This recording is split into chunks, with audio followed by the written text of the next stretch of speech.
Hello my dear friends, इस channel पर आपको आपके एग्ज़ाम से रिलेटेड एनसीईआरटी से अथेंटिक कंटेंट प्रोवाइड कराया जा रहा है। आप इसे बिना किसी डाउट के अपने स्टेट एग्ज़ाम या सेंटर एग्ज़ाम के लिए देख सकते हैं। इस चैनल पर आपको प्रत्येक सब्जेक्ट के topic wise theory, topic wise question, PYQ कराए जाएंगे। इसलिए चैनल पर नए हो तो चैनल को सब्सक्राइब कर लीजिए।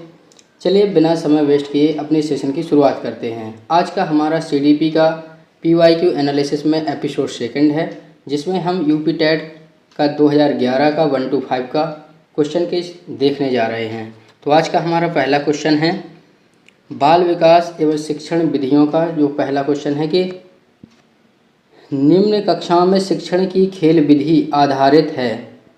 तो आपको बताना है, ऑप्शन है शारीरिक शिक्षा कार्यक्रमों के सिद्धांत पर, शिक्षण की विधियों के सिद्धांत पर, विकास एवं वृद्धि के मनोवैज्ञानिक सिद्धांत पर, शिक्षण के सामाजिक सिद्धांत पर। तो हमारा यहाँ पर आंसर हो जाएगा C option is the right answer. निम्न स्तर पर बालकों को शिक्षा प्रदान करने के साथ यह भी आवश्यक होता है कि उनके शारीरिक विकास पर भी ध्यान दिया जाए। इसके लिए सर्वोत्तम खेल विधि है, क्योंकि खेल विधि वृद्धि और विकास के मनोवैज्ञानिक सिद्धांत पर काम करती है।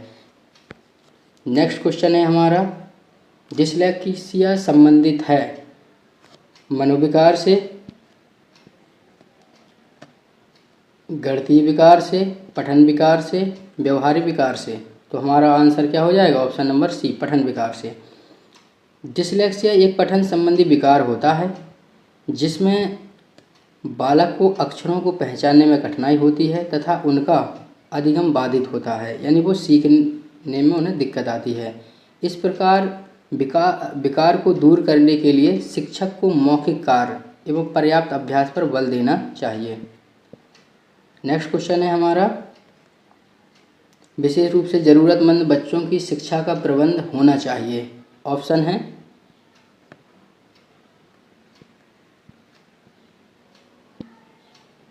दूसरे बच्चों के साथ, या विशेष विद्यालय में विशेष बच्चों के लिए विकसित विधियों द्वारा, विशेष विद्यालयों में, या विशेष विद्यालय में विशेष शिक्षकों द्वारा। तो हमारा यहाँ पर आंसर हो जाएगा ए ऑप्शन, दूसरे सामान्य बच्चों के साथ। विशेष ज़रूरतमंद बच्चों की शिक्षा को हमेशा हमें सामान्य बच्चों के साथ ही शिक्षा देनी होती है। विशेष रूप से ज़रूरतमंद बच्चों को सामान्य बच्चों के साथ ही शिक्षा देने का प्रबंध करना चाहिए, ताकि अपनी आवश्यकताओं या ज़रूरतों की पूर्ति के साथ वे सामान्य बच्चों के क्रियाकलाप से भी प्रभावित होते रहें, ताकि भविष्य में सामान्य वातावरण के साथ अपने आप को समायोजित कर सकें। नेक्स्ट है अधिगम के प्रक्रम में अभिप्रेरण, यानी अधिगम जब हम करें, यानी कोई चीज़ सीखते हैं तो उसमें अभिप्रेरणा हमें क्या करती है। सीखने वालों की स्मृति को तेज बनाता है, पुराने अधिगम से नए अधिगम को विभेदित करता है, एक दिशी रूप से सोचने में सीखने वालों को प्रस्तुत करता है, नए सीखने वालों में अधिगम के लिए रुचि का सृजन करता है। तो option D is the right answer, क्योंकि हम जानते हैं अभिप्रेरण एंड मोटिवेशन क्या है कि हमें सीखने में अधिगम में रुचि का सृजन करे, यानी हमारी इंटरेस्ट को जगाए। इसका एक्सप्लेनेशन भी देख लेते हैं कि अधिगम प्रक्रम में अभिप्रेरणा का महत्वपूर्ण स्थान है।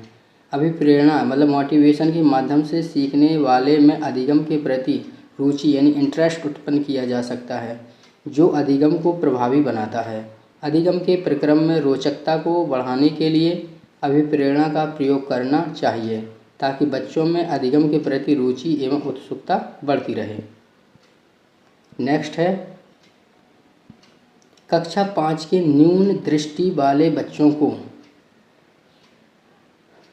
किस प्रकार से उनकी सहायता करनी चाहिए। निम्न स्तर के कार्य के लिए माफ़ करना उचित है, या उसके दैनिक कार्य में उसके माता पिता तथा मित्रों को सहायता करनी चाहिए, कक्षा में सामान्य रूप से बर्ताव करना चाहिए एवं ऑडियो सीडी के जरिए सहायता प्रदान करनी चाहिए, या कक्षा में विशेष बर्ताव करना चाहिए। यहाँ पर हमारा option C is the right answer होगा, क्योंकि कक्षा में सामान्य रूप से बर्ताव करना चाहिए, ऑडियो सीडी के जरिए सहायता प्रदान करनी चाहिए, क्योंकि न्यू दृष्टि वाला है ना, उसको दिखाई थोड़ा सा कम देता है ना। Option C is the right answer हो गया। अब हमारा नेक्स्ट क्वेश्चन है श्यामपट्ट को शिक्षण सामग्री के किस समूह के अंतर्गत किया जा सकता है? आपको बताना कि श्यामपट्ट को हम शिक्षण सामग्री के किस समूह के अंतर्गत रख सकते हैं। श्रव्य साधन के अंतर्गत, या दृश्य साधन के, दृश्य श्रव्य साधन के, या इनमें से कोई नहीं। ऑप्शन बी, दृश्य साधन के अंतर्गत। यानी श्यामपट्ट को हम देख सकते हैं।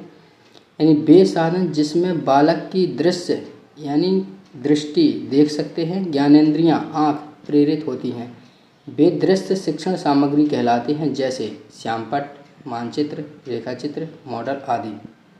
नेक्स्ट है, निम्न में से कौन सा शिक्षण कुशलता से संबंधित है? ऑप्शन है श्यामपट्ट पर लिखना, प्रश्नों को हल करना, प्रश्न पूछना, उपरोक्त सभी। तो ऑप्शन डी, शिक्षण कुशलता का मतलब है कि वो श्यामपट्ट पर टीचर अच्छे से लिख भी सके, प्रश्नों को हल भी करना है और बच्चों से प्रश्न भी पूछते रहें। शिक्षण कार्य को प्रभावी बनाने के लिए आवश्यक है कि शिक्षक सभी शिक्षण कौशल में कुशल हो।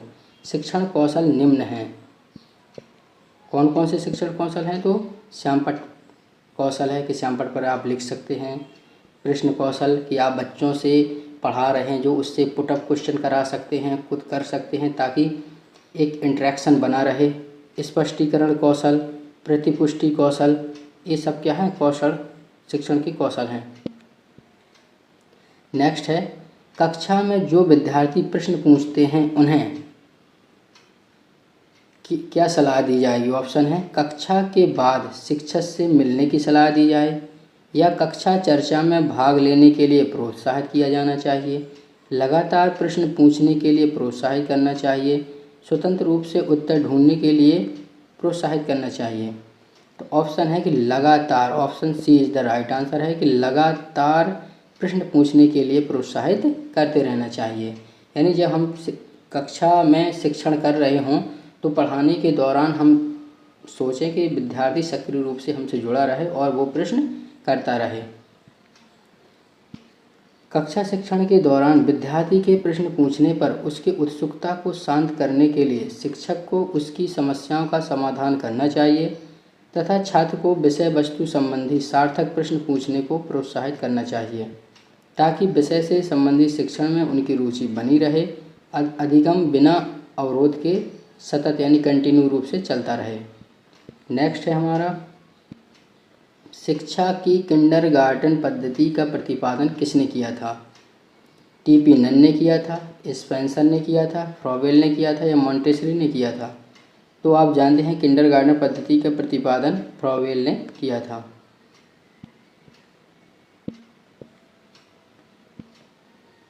मनोवैज्ञानिक फ्रॉवेल ने 1840 में जर्मनी में पहला किंडरगार्टन खोला। किंडरगार्टन पद्धति का प्रतिपादन भी किया था। किंडरगार्टन का अर्थ होता है बच्चों का बगीचा, अर्थात फ्रॉवेल के अनुसार बच्चे उद्यान में स्थित नर्सरी की तरह होते हैं। जैसे नर्सरी की अच्छी तरह देखभाल से छोटे पौधे स्वस्थ वृक्ष बनते हैं, उसी तरह बच्चों की देखभाल से उनका मानसिक एवं शारीरिक स्वास्थ्य का विकास होता है। नेक्स्ट है हमारा, एक अभिभावक आपसे विद्यालय में मिलने के लिए कभी नहीं आता है तो आप क्या करेंगे? बच्चे की उपेक्षा करेंगे, अभिभावक को लिखेंगे, आप स्वयं उनसे मिलने जाएंगे, या बच्चे को दंड देना शुरू करेंगे? तो ऑप्शन हमारा सी राइट आंसर हो जाएगा कि आप स्वयं उनसे मिलने जाएंगे। यदि आपके विद्यालय में किसी भी बच्चे के अभिभावक विद्यालय में कभी आपसे मिलने नहीं आते हैं तो आपका दायित्व बनता है कि बच्चे के शारीरिक और मानसिक विकास के लिए आप उनसे मिलें, उनके घर जाएं। यदि छात्र का अभिभावक विद्यालय में किसी कारण वह शिक्षक से मिलने नहीं आता है तो शिक्षक को चाहिए कि वह स्वयं अभिभावक से मिलने उसके घर जाएं तथा छात्र से संबंधित समस्याओं पर अभिभावक से वार्तालाप करें। नेक्स्ट है, बचपन का सांप्रतिक दृष्टिकोण की मान्यता क्या है? ऑप्शन है बहुत तरीके से बच्चे प्राप्त वयस्कों के बराबर हो जाते हैं। ऑप्शन बी है कि बच्चों को युवा प्राप्त वयस्कों के रूप में सबसे अच्छा माना जाता है। ऑप्शन सी है कि बचपन आधारित रूप से प्रतीक्षा अवधि है। ऑप्शन डी है कि बचपन वृद्धि एवं परिवर्तन का एक अनूठी अवधि है। तो option D is the right answer हो जाएगा कि बचपन जो होता है वो वृद्धि और परिवर्तन का एक अनूठी अवधि है। नेक्स्ट है हमारा, एक प्रमाणीकृत पठन परीक्षण लेने के लिए 5वीं कक्षा को प्रस्तुत करने में शिक्षक को अधिकाधिक परामर्श दिया जाता है। ऑप्शन है बच्चों को बोलना की परीक्षण, मतलब बच्चों को बोलने के लिए परीक्षण बहुत महत्वपूर्ण है तथा वह उसमें अच्छा प्रदर्शन करेगा। पूर्ववर्ती परीक्षा से प्रधान प्रश्नों को चिह्नित करना एवं छात्रों को उन्हें उत्तर देने की अनुमति देना। निम्न कोटि के पाठकों को प्रशिक्षण देना ताकि कक्षा के शेष बच्चे किसी भी तरीके से अच्छा करें। परीक्षण में आने वाले समान प्रकार के प्रश्नों के उत्तर देने के लिए छात्रों को अभ्यास कराना। तो यहाँ पर हमारा आंसर डी हो जाएगा कि परीक्षण में आने वाले समान प्रकार के प्रश्नों के उत्तर देने के लिए छात्रों को अभ्यास कराना। यानी एक प्रमाणीकृत पठन परीक्षण लेने के पूर्व यह आवश्यक है कि शिक्षक छात्रों को परीक्षण में आने वाले प्रश्नों के प्रारूप की जानकारी दे तथा अधिक से अधिक प्रश्नों का अभ्यास कराए। नेक्स्ट है, असंगठित घर से आने वाला बच्चा सबसे अधिक कठिनाई का अनुभव किस क्षेत्र में करेगा। ऑप्शन है सुनिर्मित पाठों में, ऑप्शन बी स्वतंत्र अध्ययन में, ऑप्शन सी नियोजित निर्देशन में, ऑप्शन डी अभ्यास पुस्तिकाओं में। तो हमारा आंसर हो जाएगा बी ऑप्शन स्वतंत्र अध्ययन में। असंगठित घर से आने वाले बच्चों में उनके वातावरण का प्रभाव अवश्य पड़ता है जिससे उसमें अनुशासन एवं आत्मनिर्भरता जैसे गुणों का अभाव पाया जाता है। इन गुणों के अभाव में बालक स्वतंत्र अध्ययन में कठिनाई का अनुभव करेगा। नेक्स्ट है, आप देखते हैं कि एक छात्र बुद्धिमान है, यानी आप एक टीचर हैं और आप कक्षा में पढ़ा रहे हैं और आपकी कक्षा में एक छात्र बहुत ही बुद्धिमान है, तो आप क्या करेंगे? उसके साथ संतुष्ट रहेंगे, उसे अतिरिक्त गृह कार्य नहीं देंगे, या फिर वह जैसे अधिक प्रगति कर सके उस तरह से उसे अनुप्रेरित करेंगे, या उसके अभिभावकों को सूचित करेंगे कि वह बुद्धिमान है। तो option C is the right answer कि वह जैसे अधिक प्रगति कर सके उसी तरह से उसे अनुप्रेरित करना है। तो बुद्धिमान छात्र को उसके अभिभावक को सही दिशा देने के लिए शिक्षक द्वारा उसे समय समय पर निर्देश देना चाहिए, क्योंकि तीव्र बुद्धि वाले छात्रों को सामान्य छात्रों के साथ शिक्षण कार्य कराना उचित नहीं माना जाता है। नेक्स्ट है, यदि कुछ विद्यार्थी कक्षा में अध्ययन की चित्तवृत्ति में नहीं हैं तो आप क्या करेंगे?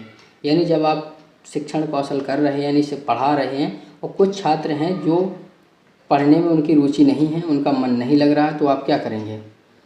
ऑप्शन है, उन्हें अध्ययन के लिए बाध्य करेंगे, उन विद्यार्थियों को कक्षा छोड़ने के लिए कहेंगे, उन्हें चेतावनी देंगे कि वे अवश्य अध्ययन करें, नहीं तो आप प्रधानाध्यापक को सूचित कर देंगे, उन्हें उनकी रुचि अथवा आप अपने विषय के अनुसार रुचिपूर्ण चीज़ें बताएंगे।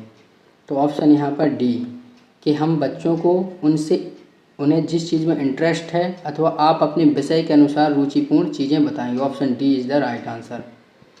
यानी जब बच्चा को आप पढ़ने में क्लास में मन ना लगे तो आप करेंगे कि अध्ययन में चित्तवृत्ति का तात्पर्य है कि अध्ययन में रुचि का ना लेना, मतलब उनका इंटरेस्ट ना होना।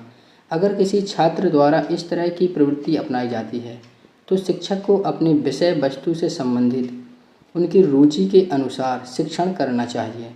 शिक्षण कार्य को मनोरंजक एवं रुचिकर बनाने के लिए, इंटरेस्टिंग बनाने के लिए शिक्षण सहायक सामग्री का भी उपयोग किया जाना चाहिए। नेक्स्ट है कि वह स्तर जिसमें बच्चा किसी वस्तु एवं घटना के बारे में तार्किक रूप से सोचना शुरू करता है कहा जाता है। यानी वो तार्किक रूप से सोचना शुरू करता है, अभी परिपक्व नहीं हुआ तार्किक रूप से। और ये प्याजे की अवस्था है, तो आपको बताना है प्याजे की किस अवस्था में आता है। ऑप्शन है संवेदन प्रणोद अवस्था, औपचारिक अवस्था, पूर्व संक्रियात्मक अवस्था, मूल संक्रियात्मक अवस्था। तो डी ऑप्शन है मूल संक्रियात्मक अवस्था। यानी मूल संक्रियात्मक अवस्था का टाइम होता है 7 से 11 वर्ष, और इस उम्र में बच्चा तार्किक रूप से सोचना शुरू कर देता है और औपचारिक अवस्था में उसका तार्किक रूप से सोचना परिपक्व हो जाता है। यानी पियाजे के संज्ञानात्मक विकास के सिद्धांत के अनुसार तीसरे चरण यानी मूल संज्ञान अवस्था में 7 से 11 वर्ष में बालक किसी वस्तु या घटना के बारे में तार्किक रूप से सोचना प्रारंभ कर देता है। इस अवस्था में बालक में चिंतन, तर्क वितर्क, एकाग्रचित्त आदि गुणों का विकास होता है। नेक्स्ट है कि बच्चों के बौद्धिक विकास के 4 सुस्पष्ट स्तरों को पहचाना गया था। किसके द्वारा? आपको बताना है कि बच्चों के जो बौद्धिक विकास में 4 स्पष्ट स्तर हैं उनको किसने पहचाना था? कोहलबर्ग ने या एरिक्सन ने या स्किनर ने या पियाजे ने? तो ऑप्शन डी है पियाजे ने। पियाजे द्वारा बच्चों के बौद्धिक विकास के 4 सुस्पष्ट स्तरों को पहचाना गया, जिसे संज्ञानात्मक विकास के सिद्धांत के नाम से जाना जाता है। ये 4 स्तर हैं। संवेदीगामक अवस्था, जिसकी उम्र होती है 0 से 2 वर्ष। दूसरी अवस्था है पूर्व संक्रियात्मक अवस्था, जिसकी उम्र है 2 से 7 वर्ष। तीसरी अवस्था है मूल संक्रियात्मक अवस्था, 7 से 11 वर्ष। चौथी है औपचारिक संक्रियात्मक अवस्था, 11 से 15 वर्ष। नेक्स्ट है अल्पवयस्क बच्चों के अधिगम में अभिभावकों की भूमिका होनी चाहिए। ऑप्शन है निषेधात्मक, अग्रसक्रिय, संवेदात्मक, उदासीन। तो ऑप्शन बी अग्रसक्रिय, यानी बच्चों के अभिभावकों को चाहिए कि उनके विकास में उन्हें आगे सक्रिय रहना चाहिए। अल्पवयस्क बच्चों के अधिगम में अभिभावक की भूमिका अग्र सक्रिय होनी चाहिए ताकि उनके कार्य में भटकाव की स्थिति ना उत्पन्न हो। इस अवस्था में बच्चों को निर्देशन के साथ साथ परामर्श की भी आवश्यकता पड़ती है। नेक्स्ट है बच्चों के संज्ञानात्मक विकास को सबसे अच्छे तरीके से कहाँ परिभाषित किया जा सकता है? ऑप्शन है खेल के मैदान में, विद्यालय एवं कक्षा में, ऑडिटोरियम में या गृह में। तो विद्यालय और कक्षा में, option B is the right answer. यानी हम बच्चों के जो संज्ञानात्मक विकास को सबसे अच्छे तरीके से कहाँ विकसित कर सकते हैं? तो विद्यालय और कक्षा में। यानी बच्चों के संज्ञानात्मक का मतलब होता है दिमाग से, मानसिक विकास से। तो बच्चों के संज्ञानात्मक विकास को मापने एवं परिभाषित करने का सर्वाधिक उपयुक्त विधि परीक्षा प्रणाली है, जिसमें बच्चों के संज्ञानात्मक विकास स्तर को जाना जा सकता है तथा इसके लिए विद्यालय सबसे उपयुक्त स्थान है जहां बच्चे स्वतंत्र एवं अनुशासित रूप से अपनी व्यक्तिगत अभिव्यक्ति दे सकते हैं। नेक्स्ट है आपको बताना है कि किस चीज़ को अनुप्रेरित शिक्षण के एक संकेत के रूप में विवेचित किया जाता है। ऑप्शन है कक्षा में अधिकतम उपस्थिति, शिक्षक द्वारा दिया गया उपचारात्मक कार्य, विद्यार्थियों द्वारा प्रश्न पूछना या कक्षा में पूर्ण नीरसता। नहीं तो ऑप्शन सी विद्यार्थी द्वारा प्रश्न पूछना। जब विद्यार्थी प्रश्न पूछेगा तो वो सक्रिय होगा, सक्रिय से पता चलेगा कि वो क्या है, अनुप्रेरित है, यानी वो सीखने की इच्छा रखता है। शिक्षण प्रभावशाली एवं सजीव तब होता है जब कक्षा में समय समय पर शिक्षक छात्र वार्तालाप हो, यानी क्वेश्चन के माध्यम से या किसी वार्तालाप के माध्यम इंटरेक्शन बना रहे। छात्रों द्वारा कक्षा में प्रश्न पूछा जा रहा हो, इससे पता चलता है कि छात्र का अधिगम अच्छी तरह से चल रहा है और छात्र कक्षा में रुचि ले रहा है। ऑप्शन और नेक्स्ट क्वेश्चन है कक्षा में विद्यार्थियों की रुचि यानी इंटरेस्ट बनाए रखने के लिए एक शिक्षक को क्या करना चाहिए? ऑप्शन है शामपट्ट का प्रयोग करना चाहिए, चर्चा करना चाहिए, कहानी कहना चाहिए, प्रश्न पूछना चाहिए। तो प्रश्न पूछना, D option is the right, प्रश्न पूछना चाहिए। कक्षा में छात्रों की रुचि एवं उत्सुकता को बनाए रखने के लिए आवश्यक है कि शिक्षक छात्र से पूर्व ज्ञान से संबंधित प्रश्नों को छात्रों से पूछे, जिससे सामान्यतः प्रस्तावना के प्रश्न कहे जाते हैं। इसके लिए शिक्षक में प्रश्न कौशल का होना अनिवार्य है। नेक्स्ट क्वेश्चन है विद्यार्थियों को विद्यालय में खेलना क्यों उचित है? यानी विद्यार्थियों को विद्यालय में खेलना क्यों उचित है? ऑप्शन है यह उन्हें शारीरिक और रूप से सशक्त बनाता है, यह शिक्षकों के लिए काम आसान करेगा, यह समय बिताने में सहायक होगा, यह सहयोग एवं संतुलन का विकास होगा। तो ऑप्शन डी यह सहयोग और संतुलन का विकास होगा। यानी विद्यार्थी द्वारा खेलने से उनका शारीरिक विकास संतुलित रूप से होता है तथा खेलने से छात्रों में सहभागिता एवं नेतृत्व करने की क्षमता, समायोजन जैसे नई सामाजिक गुणों का विकास होता है। नेक्स्ट क्वेश्चन है, परिवार एक साधन है, तो आपको बताना किस टाइप का साधन है। ऑप्शन है अनौपचारिक शिक्षा का, औपचारिक शिक्षा का, गैर औपचारिक शिक्षा का, दूरस्थ शिक्षा का।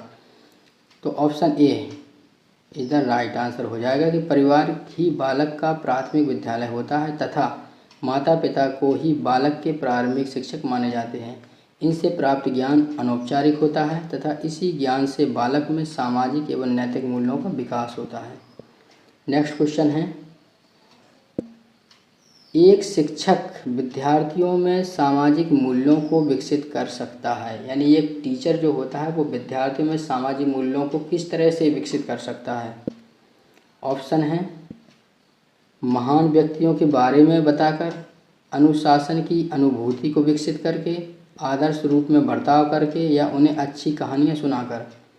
तो ऑप्शन सी आदर्श रूप में बर्ताव करके। आप जानते हैं कि बच्चों में अनुकरण करने की क्षमता सबसे अधिक होती है, वो जैसा देखते हैं वैसा ही बिहेव करते हैं। इसलिए शिक्षक द्वारा स्वयं को आदर्श रूप में प्रस्तुत करके तथा आदर्श आचरण को अपनाकर छात्रों में सामाजिक एवं नैतिक मूल्यों का विकास कर सकता है। नेक्स्ट क्वेश्चन है, एक शिक्षक के लिए सबसे महत्वपूर्ण क्या है। कक्षा में अनुशासन बनाए रखना, कक्षा में समयानुवर्ती होना, समयानुवर्ती का मतलब है कक्षा में टाइम टू टाइम आना, और विद्यार्थियों की कठिनाइयों को दूर करना, या एक सुवक्ता होना यानी एक अच्छा वक्ता होना। तो option C is the right answer हो जाएगा, यानी विद्यार्थियों की कठिनाई को दूर करना ही एक शिक्षक का सबसे महत्वपूर्ण कार्य होता है।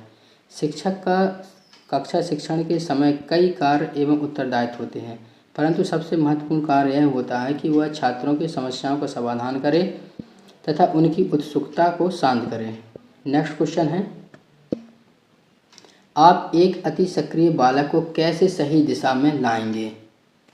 ऑप्शन है उसे पहली पंक्ति में बिठाएंगे तथा उस पर कड़ी नज़र रखेंगे, उसे कक्षा में कोने में बैठने की जगह निर्धारित करेंगे, उसे श्यामपट्ट आदि साफ करने का काम देंगे, या उपरोक्त में से कुछ नहीं करेंगे।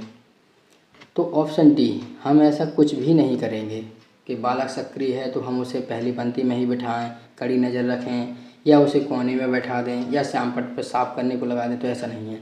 अति सक्रिय बालक को सही दिशा देने के लिए उसे सही निर्देशन की आवश्यकता होती है तथा ऐसे बालक को कक्षा के कार्यों का नेतृत्व प्रदान करना उपयुक्त होता है। नेक्स्ट क्वेश्चन है हमारा, पृथक पृथक समजातीय समूहों के व्यक्तियों के प्रति बच्चों की अभिवृत्ति साधारणतया आधारित होती है। ऑप्शन है उनके अभिभावकों की चित्तवृत्ति पर, उनमें समकक्षियों की अभिवृत्ति पर, दूरदर्शन के प्रभाव पर, उनके सहोदरों की अभिवृत्ति पर। यानी कहने का मतलब है कि अलग अलग जातियों से आने वाले व्यक्तियों के प्रति जो बच्चों की अभिवृत्ति यानी जो उनके अंदर की जो सोचने समझने व्यवहार करने की जो साधारणतया वो किस प्रकार से करते हैं वो बताना है कि उनके अभिभावकों की चित्तवृत्ति पर उनका व्यवहार होता है, या उनके समकक्षियों की वजह से उनका व्यवहार वैसा होता है, या दूरदर्शन के प्रभाव पर, या उनके सहोदरों की अभिवृत्ति पर। तो ऑप्शन ए उनके अभिभावकों की चित्तवृत्ति पर। आप जानते हैं जिस घर में जैसा माहौल होता है, जैसे लोगों को दूसरे समझते हैं, वैसे ही बच्चे भी व्यवहार करने लगते हैं। बच्चे जिस परिवेश से आते हैं उन पर उनके परिवेश का सीधा असर पड़ता है तथा उनके अभिभावकों के गुणों का स्थानांतरण उनमें होता है तथा उसी के अनुसार उनमें आदतों एवं अभिवृत्तियों का विकास होता है। इसमें परिवार एवं अभिभावकों की भूमिका सबसे महत्वपूर्ण होती है। नेक्स्ट क्वेश्चन है, आपको अपनी कक्षा में 2 मंदबुद्धि बच्चों को बैठाने के लिए बोला गया है, तो आप क्या करेंगे। उन्हें अपने विद्यार्थियों के रूप में ग्रहण करने से इनकार कर देंगे, या प्रधानाध्यापक को उन्हें किसी और कक्षा में जो कि मंदबुद्धि बालकों के लिए विशेष रूप से चिन्हित है में बैठाने के लिए बोलेंगे, या ऐसे विद्यार्थियों को सिखाने की तकनीक सीखेंगे उपरोक्त में से, या फिर कुछ नहीं करेंगे। तो जब मंदबुद्धि बालक हैं तो ऐसा तो है नहीं भाई उन्हें पढ़ाया नहीं जाएगा या उन्हें किसी और कक्षा में दे, नहीं। ऐसे विद्यार्थियों को क्या करेंगे, सीखने की तकनीकें विकसित करेंगे, उन्हें तकनीकें सिखाएंगे तो option C is the right answer. शिक्षक द्वारा सभी प्रकार के बच्चों को शिक्षा दी जाती है, परंतु शिक्षक के लिए यह आवश्यक है कि भिन्न भिन्न बौद्धिक स्तर के बच्चों को शिक्षा प्रदान करने के लिए विभिन्न शिक्षण विधियाँ एवं तकनीक का ज्ञान होना चाहिए। नेक्स्ट क्वेश्चन है हमारा, आज का सेकंड लास्ट क्वेश्चन है। एक शिक्षक को साधन संपन्न होना चाहिए। इसका अर्थ है उसके पास पर्याप्त धन संपदा होनी चाहिए ताकि उसे शिक्षण देने की ज़रूरत ना पड़े। उनका अधिकारियों के उच्च स्तर से संपर्क होना चाहिए, यानी कहने का मतलब उसका ऊपर के अधिकारियों से संपर्क होना चाहिए। तीसरा ऑप्शन है कि उनको अपने विद्यार्थियों की समस्याओं को हल करने का पर्याप्त ज्ञान होना चाहिए। विद्यार्थियों के बीच उनकी प्रसिद्धि होनी चाहिए। तो एक शिक्षक साधन संपन्न तभी माना जाता है जब वो अपने विद्यार्थियों की समस्याओं का हल कर सके। तो option C is the right answer कि अपने विद्यार्थियों की समस्याओं को हल करने का पर्याप्त ज्ञान होना चाहिए। एक शिक्षक को साधन संपन्न होना चाहिए, अर्थात शिक्षक को उन सभी शैक्षिक गुणों एवं कौशलों से परिपूर्ण होना चाहिए जिससे शिक्षण कार्य सुगमता से चलता हो। साथ ही छात्रों की समस्याओं के साधन के लिए पूर्ण ज्ञान शिक्षक के लिए आवश्यक होता है। आज का हमारा लास्ट क्वेश्चन है, बच्चों में संवेगात्मक समायोजन प्रभावी होता है। संवेगात्मक मतलब इमोशनल समायोजन प्रभावी होता है। ऑप्शन है व्यक्तित्व निर्माण में, कक्षा निर्माण में, अनुशासन में, उपरोक्त सभी। तो ऑप्शन डी सभी। संवेगात्मक समायोजन बच्चों के व्यक्तित्व निर्माण में, कक्षा शिक्षण में अनुशासन जैसे गुणों के परिणाम स्वरूप उत्पन्न होता है। यदि बालक कक्षा एवं समाज में उचित समायोजन कर लेता है तो उसमें सामाजिक गुणों का विकास संभव माना जाता है। तो दोस्तों बताइएगा आपको आज का सेशन कैसा लगा है। अगर इसमें कोई भी गलतियां आपको लगती हैं तो कमेंट करके ज़रूर बताइएगा, क्योंकि मैं नया ही आपके लिए वीडियो बना रहा हूं तो मुझे इतना ज़्यादा एक्सपीरियंस नहीं है। जो भी गलतियां लगे आप बताइएगा, मैं पूरा सुधार करूंगा। और देखने के लिए धन्यवाद। कृपया हमसे जुड़े रहें, चैनल को सब्सक्राइब करिएगा। मैं पुनः आपसे प्रॉमिस करता हूं कि आपको इस चैनल पर जो कंटेंट मिलेगा वो ऑथेंटिक होगा, NCERT बेस्ड होगा और आपके परीक्षा से रिलेटेड होगा। आलतू फालतू कुछ भी नहीं कराया जाएगा। Thanks for watching. धन्यवाद।